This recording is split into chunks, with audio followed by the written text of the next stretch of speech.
Je m'appelle Jean-Noël, je suis le DRH groupe Synerlab. Donc en fait, je gère les ressources humaines pour l'ensemble des sites de Synerlab en France et en Espagne pour le moment et j'espère dans plein d'autres pays après. Le premier axe, c'est les valeurs partagées, les shared values, parce que c'est ce qui fonde, c'est ce qui fait qu'on peut travailler ensemble au quotidien, c'est ce qui fait qu'on partage la même éthique. Donc pour moi, c'est extrêmement important parce que c'est ce qui permet de se développer autour de communauté de pensée. Donc ça, c'est le premier. Le deuxième, c'est l'équipe elle-même, donc tout ce qui est staff. Donc c'est ce qui nous permet d'attirer, de construire, de développer les talents.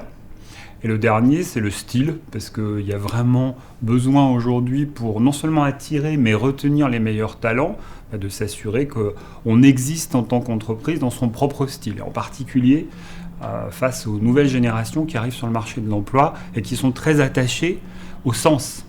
Et s'il devait y avoir un quatrième S, ça pourrait être le sens, par exemple.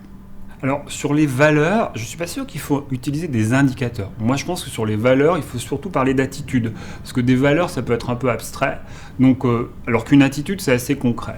Donc, par exemple, pour moi, se respecter. Se respecter, c'est ça, quand on se parle, c'est ne pas considérer qu'on est un sachant et que l'autre ne sait pas. C'est considérer que toute opinion est bonne à entendre et que c'est comme ça qu'on va progresser ensemble. Donc sur les valeurs, moi je ne veux pas forcément avoir d'indicateurs, je veux avoir des attitudes qui sous-tendent ces valeurs et qui permettent de travailler ensemble. Sur le staff, là par contre, oui, parce que ce que je vais mesurer, c'est le taux d'attractivité. Donc pendant combien de temps il me faut pour recruter des gens. Si je passe une annonce et que 8 semaines après, j'ai toujours personne dans le poste, j'ai un problème. Donc je vais mesurer le temps de recrutement. Je vais mesurer aussi le taux de mobilité des salariés en interne. Alors en interne sur un site ou en interne entre sites. Ce qui me semble important parce que c'est comme ça que je vais mesurer, au fond, le taux d'engagement des salariés. Et on sait que plus les salariés sont engagés, au fond, plus l'entreprise est performante.